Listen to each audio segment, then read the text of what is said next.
박찬휘 기자의 지금 얘기를 계속 나눠보겠습니다. 안녕하세요. 안녕하세요.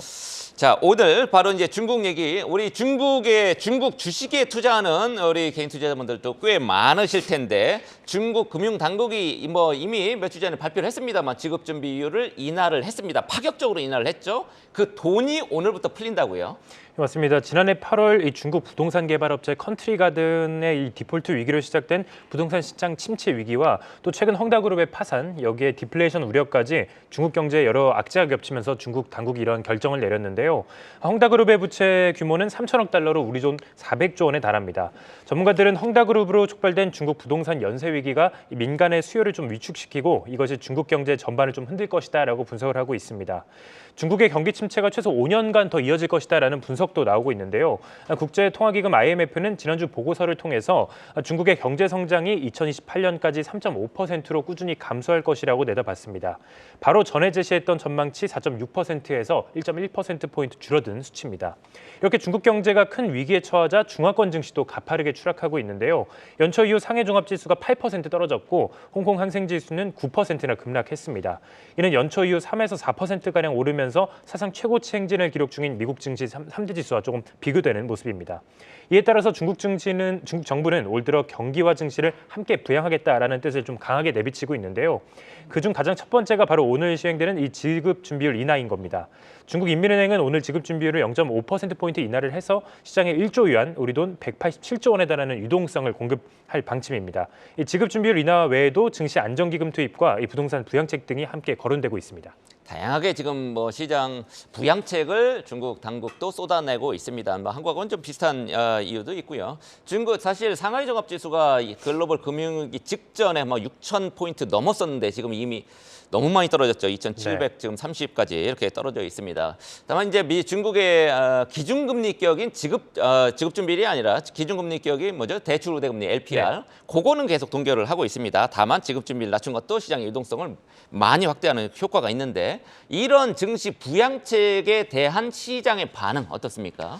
결과부터 말씀드리자면 반응은 그렇게 좋지 못했습니다. 아, 그렇습니까? 이 부분은 중국 증시 주요 지수와 이 데이터를 통해서 확인할 수 있었는데요. 중국 당국이 이 증시 부양책 관련 소식을 처음 꺼내든 것이 지난달 22일이었습니다.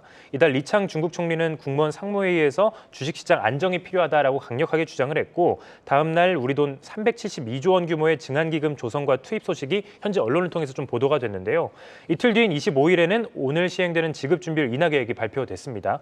이 소식의 주간 기준으로 1월 마지막 주 중국 상해 종합지수는 2.75%, 홍콩 항생지수는 3.52% 큰 폭으로 반등했는데요. 그러나 지난주 들어서는 이 부양책에 대한 기대감이 좀 실제로 시행될 수 있을 것인지에 대한 이 회의감으로 좀 바뀌면서 상승분을 모두 반납했습니다. 지난주 상해 종합지수는 무려 6.2% 급락했고 홍콩 항생지수도 2.76% 내렸습니다. 특히 외국인 자금 유출 현상이 조금 극심했는데요.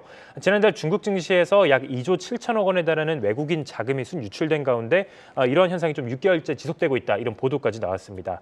또한 중국 증시가 저점이라고 판단해서 연초 이후 매수에 나섰던 이 국내 중학개미들도 더 이상 버티지 못하고 중국 증시를 떠나고 있습니다.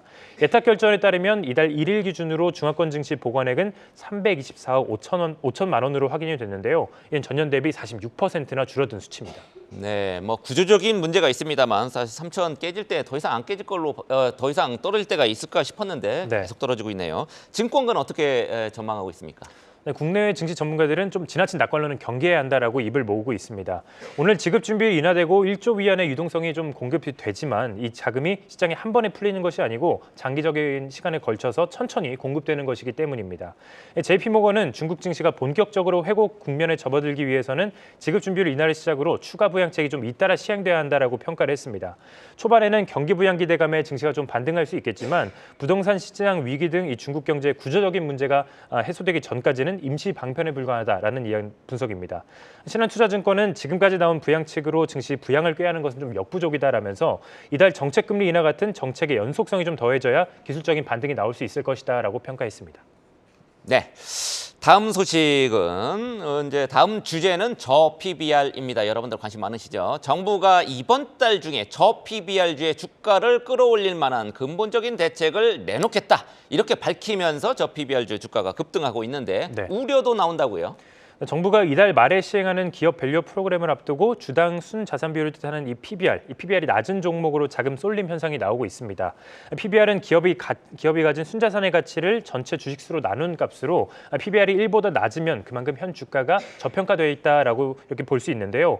국내 증시가 코로나19 사태로 출렁인 뒤에 이 성장주가 주도 섹터로 자리를 잡으면서 기존 가치주들이 저 PBR 구간으로 좀 빠졌는데 투자자들은 이 기업들이 PBR 1을 달성하는 그 갭 메우는 과정에서 주가 상승을 노리면서 투자를 하고 있습니다. 금융과 보험, 증권업종이 연일 급등했고 일부 자동차 기업들이 강세를 보였는데요. 하지만 저 PBR주가 연일 상한가를 기록하는 등 단기 투자 과열 종목이 좀 여러 등장을 하면서 증권가에서는 묻지마 매수, 묻지마 투자에 대해서 좀 우려의 목소리가 나오고 있습니다. 정부가 아직 구체적인 정책을 제시하지 않았는데 이 기대감이 선 반영되면서 저 PBR주뿐 아니라 자기자본 비율, 자기자본 이익률, ROE가 낮은 이 종목까지 함께 오르는 그런 현상이 나타나고 있기 때문입니다. 이에 따라 저 PBR주에 대한 과도한 관심이 일종의 좀 테마주 형태로 변질되는 것 아니냐 이런 지적도 나왔는데요. 전문가들은 정부가 만약 구체적인 정책 내용을 발표하면 그동안 기대감으로 끌어올려졌던 이 저 PBR 관련주 주가가 오히려 재료 소진이라는 명목으로 조정 또는 좀 급락이 나올 수 있다 이렇게 지적을 하고 있습니다. 네, 산이 높으면 이제 골이 깊을 수 있다 뭐 이런 우려 같은데 그래서 이제 금융, 보험, 지주사, 자동차 이런 쪽이 이제 많이 뛰었죠 최근 들어서. 네. 옥석을 어떻게 가려야 될까요?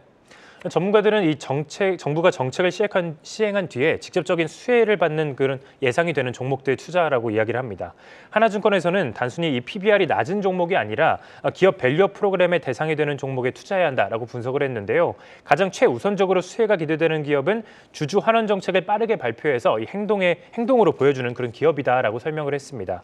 자사주 매입 같은 주주 환원 가능성이 높은 기업을 좀 선별해서 매수하라는 겁니다. 유연타증권 역시 낮은 PBR만 보고 투자해서는 안 된다라고 조언을 했습니다.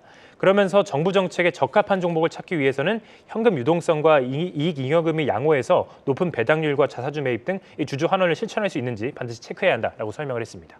네, 이익 잉여금이 있어야 그 돈으로 자사주도 매입하고 또 소각까지 할 수 있겠죠. 그런 네. 측면에서 이제 기본적인 이제 실적이 좀 뒷받침돼야 된다, 그런 의미인 것 같습니다. 이번 주에 우리 증시에 영향을 끼칠 만한 주요한 일정 소개해 주시죠. 네, 캘린더를 통해서 이번 주 주요 일정 살펴보도록 하겠습니다. 먼저 오늘 한국기업 거버넌스 포럼이 금융위원장과 한국거래소 이사장 후보자에게 보내는 공개 서한을 통해서 기업 밸류업 프로그램 시뮬레이션 결과를 발표합니다. 바로 전 이슈에서 살펴봤듯이 이 기업 밸류업 프로그램은 정부가 한국 증시 저평가 문제를 해소하기 위해 내놓은 대책으로 이달 말에 발표되고 내달 도입될 예정인데요. 한국기업 거버넌스 포럼은 일본이 시행했던 기업 밸류업 프로그램을 삼성과 현대차, LG 같은 국내 간판 기업들과 주요 금융지주사의 시뮬레이션을 해보고 일본식 밸류업 프로그램이 국내 기업에도 통하는지 여부를 구체적인 수치를 통해 발표할 계획입니다. 그리고 앞서 살펴보신 것처럼 오늘 오전 중에 이 중국 인민은행이 지급 준비율을 0.5%포인트 인하하는데요. 중국 증시가 국내 증시에도 좀 적지 않은 영향을 미치는 만큼 발표 직후 중국 증시 흐름도 눈여겨볼 필요가 있겠습니다. 한편 우리 시간으로 오늘 밤 10시 30분에는 미국 최대 중장비 제조사인 캐터필러가 4분기 실적을 공개하는데요. 보통 캐터필러의 실적 결과는 이 항공기 제조사 보잉의 실적과 함께 세계 경제 회복의 바로미터 역할을 하기 때문에 반드시 체크해 볼 필요가 있습니다. 또 화요일에는 최상목 경제부총리 겸 기획재정부 장관이 취임 후 처음으로 한국은행 본사를 방문해서 이창용 총재와 회동을 갖습니다. 두 기관장은 주요 경제 현안을 골라서 합동 토론회를 개최할 예정인데요. 기재부와 한은이 좀 함께 토론회를 여는 것은 이번이 처음이기 때문에 이목이 더욱 집중되고 있습니다. 다만 이 공개 토론회 여부와 이제 논의 주제 등은 아직 확정된 바는 없습니다. 수요일에는 국내 2차 전지 대장주인 이 에코프로 그룹주가 4분기 실적을 발표합니다. 2022년 이 4분기에는 매출액이 전년 대비 300% 급증했고 또 영업이익도 흑자로 전환되는 등 어닝 서프라이즈를 기록한 바 있는데요. 최근 증권가에서 2차 전지 관련주에 대해서 지난해 4분기 실적 부진이 예상된다는 이유로 잇따라 그룹 목표 주가를 하향하고 있기 때문에 에코프로 그룹주의 실적이 좀 분위기를 바꿀 수 있을지 지켜볼 필요가 있습니다. 에코프로 좀 달라질지 지켜봐야 될 것 같고요. 지금 현재 시간이 7시 36분 35초 막 지나가고 있습니다. 지금 이번 주 장 개장을 거의 1시간 지금 25분 앞두고 있고요. 이번 주에도 증시 조금 올라줘야 될 텐데 인버스 투자하신 분들 빼고 자 이번 주 증시 전망 어떻게 증권가에서는 보고 있습니까? 아무래도 설 연휴를 앞두고 있는 만큼 국내 증시는 이 대형주들의 실적 발표가 좀 마무리 단계가 되고 있어서 좀 관망세가 짙을 것으로 예상이 되고 있습니다. 국내 증시 상승 재료로 꼽히는 것은 정부의 증시 부양 부양 정책 기대감과 이제 수출 회복세가 꼽히고 있고요. 하락 재료로는 지난주 금요일 미국 국채금리가 급등한 점과 또 미국 빅테크 기업의 과도한 상승에 따른 차익 실현 움직임이 좀 우려로 거론되고 있습니다. 최근 미국 증시를 견인한 이 빅테크 기업들이 조정을 받고 미국 주요 지수가 하락한다면 국내 증시도 타격이 좀 불가피하기 때문입니다. 또한 오늘 한국 기업 거버넌스 포럼에서 발표하는 이 기업 밸류 프로그램 시뮬레이션 결과가 예상과 달리 좀 부진한 것으로 나온다면 국내 증시 상승을 이끌고 있는 이 저 PBR주의 상승에 제동이 걸릴 수 있어서 이 부분도 체크해 볼 필요가 있습니다. 네, 알겠습니다. 지금까지 박찬휘 기자였습니다.